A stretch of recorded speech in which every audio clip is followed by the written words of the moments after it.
মানবতা ও প্রাচীন ঐতিহ্যের ঐতিহাসিক দেশ ইতালি। কর্মসংস্থান, শিক্ষা ও পারিবারিক কারণে প্রায় 2.5 লাখ প্রবাসী বাংলাদেশি বসবাস করছেন দেশটিতে। বিভিন্নভাবে বৃদ্ধি পাচ্ছে বর্ণ, লিঙ্গ, দেশ, অঞ্চল ও অর্থনৈতিক বৈষম্য।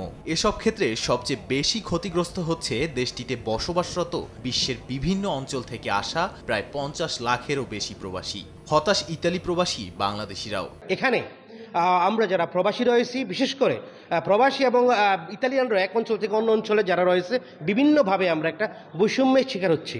40% অর্থনৈতিক সমস্যা দেখা দিয়েছে বৈষম্যতার কারণে। এই বৈষম্যতা আমরা কমিয়ে আনতে চাই। ইতালির বিখ্যাত বারি বিশ্ববিদ্যালয়ে অনুষ্ঠিত হয় বৈষম্য রোধে আন্তর্জাতিক সেমিনার। গত 7 জুন প্রকাশিত গবেষণায় উঠে এসেছে, উন্নত বিশ্বের বিভিন্ন অঞ্চলে ক্রমশই বৃদ্ধি পাচ্ছে বৈষম্য, বিদ্বেষ ও ঘৃণা। সেমিনারে অংশগ্রহণ করেন বিশ্বের বিভিন্ন অঞ্চলের 100টিরও বেশি গবেষণা প্রতিষ্ঠান ও ব্যক্তি।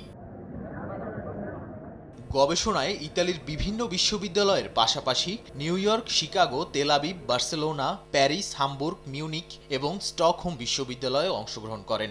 এছাড়াও বিশ্বের বিভিন্ন গুরুত্বপূর্ণ বিশ্ববিদ্যালয় ও প্রতিষ্ঠান ছিল এই কর্মশালায়। এতে গুরুত্বপূর্ণ অংশীদার ছিল বিশ্ব ব্যাংক ও মার্কিন যুক্তরাষ্ট্রের ফেডারেল রিজার্ভ ব্যাংক। চলতি মাসের 13 থেকে 15 জুন ইতালিতে G7-এর যে বৈঠক অনুষ্ঠিত হবে, সেখানে বিশ্বের বৈষম্য নিয়ে রিপোর্ট তুলে ধরা হবে বলে জানান আয়োজকরা। গবেষণায় দেখা যায়, মার্কিন যুক্তরাষ্ট্রে 1980 সাল থেকে 2022 সাল পর্যন্ত সর্বোচ্চ বৈষম্যের শিকার হয়ে অনেক মানুষের মৃত্যু হয়েছে। ইউরোপের জার্মানি, ফ্রান্স ও ডেনমার্কে সবচেয়ে বেশি বৈষম্যের শিকার হচ্ছে মানুষ। ইতালিতে কিছু কিছু ক্ষেত্রে ভালো অবস্থান থাকলেও সবচেয়ে বেশি বৈষম্যের শিকার হচ্ছেন অর্থনৈতিক ক্ষেত্রে, যার রেকর্ড 40% পৌঁছেছে। সময় সংবাদ, ইতালি।